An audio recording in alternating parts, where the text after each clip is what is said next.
Assalamualaikum warahmatullahi wabarakatuh. Shalom, Om Swastiastu, Namo Buddhaya, dan salam kebajikan.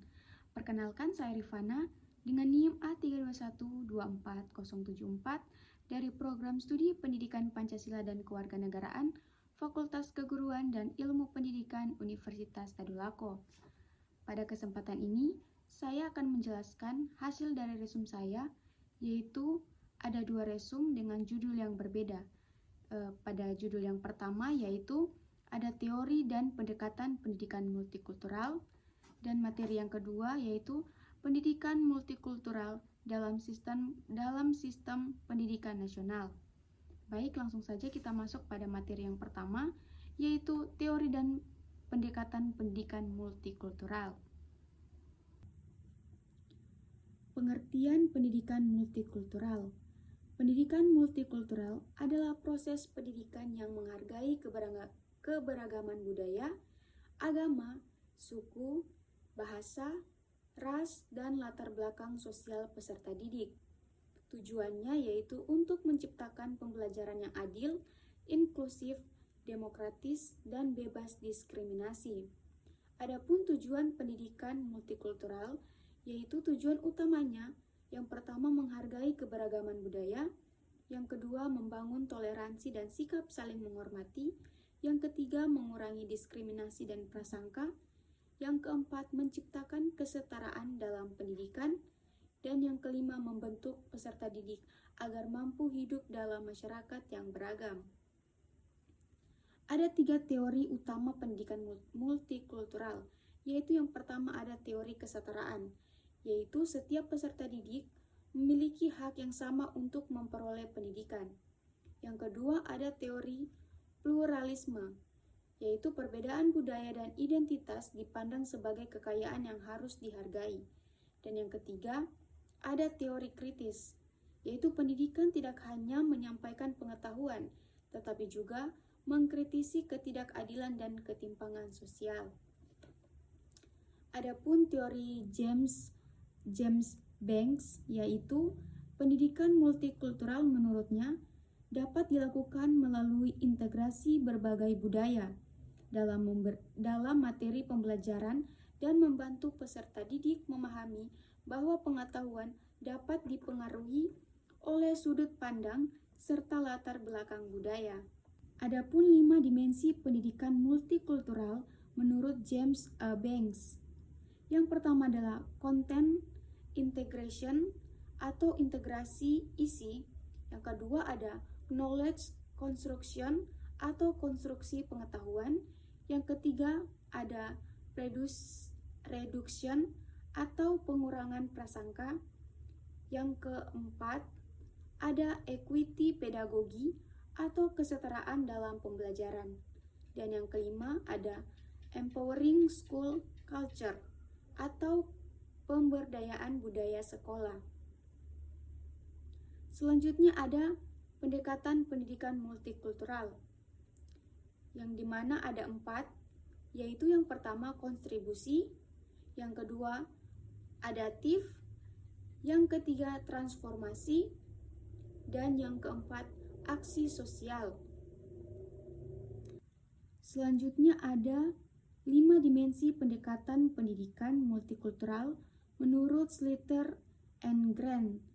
Yang pertama ada teaching the exceptional and culturally different atau pendekatan toleransi. Yang kedua ada human relation atau pendekatan hubungan manusia. Yang ketiga ada single group studies atau pendekatan studi kelompok tunggal. Yang keempat ada multicultural education atau pendekatan multikultural. Dan yang kelima yaitu multicultural and social reconstructionist education atau pendekatan pendidikan multikultural yang berorientasi pada rekonstruksi sosial. Dan yang terakhir ada kesimpulan, yang dimana pendidikan multikultural menjadikan keberagaman sebagai bagian penting dalam pembelajaran. Selanjutnya yaitu materi yang kedua dengan judul Pendidikan Multikultural dalam Sistem Pendidikan Nasional, yang dimana pengertian pendidikan multikultural yaitu adalah pendekatan yang mengakui, menghargai, dan memberikan ruang terhadap keberagaman yang ada dalam masyarakat, seperti perbedaan suku, agama, ras, bahasa, budaya, serta latar belakang sosial ekonomi. Adapun pengertian sistem pendidikan nasional yaitu sistem pendidikan nasional merupakan keseluruhan komponen pendidikan yang saling berkaitan untuk mencapai tujuan pendidikan nasional seperti peserta didik, pendidik, kurikulum, satuan pendidikan, proses pembelajaran, dan masyarakat. Yang ketiga ada hubungan pendidikan multikultural dengan sistem pendidikan nasional, yang dimana pendidikan multikultural memiliki hubungan yang penting dengan sistem pendidikan nasional karena dapat diterapkan melalui kurikulum, proses pembelajaran, kebijakan sekolah, budaya sekolah, kegiatan kebudayaan, pengembangan karakter, serta hubungan sekolah dengan masyarakat. Tujuannya agar pendidikan tidak hanya berfokus pada akademik, tetapi juga menciptakan kehidupan sosial yang harmonis.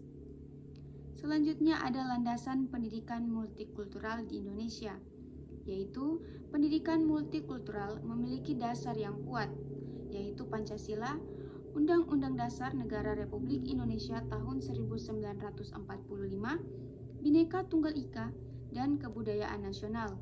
Landasan tersebut menegaskan pentingnya menghargai keberagaman dan memberikan kesempatan pendidikan bagi seluruh warga negara. Adapun nilai-nilai pendidikan multikultural yaitu ada toleransi, yang dimana menghormati perbedaan. Yang kedua ada kesetaraan, yaitu memberikan kesempatan pendidikan yang sama. Dan yang ketiga keadilan, yaitu memberikan perlakuan yang adil tanpa diskriminasi.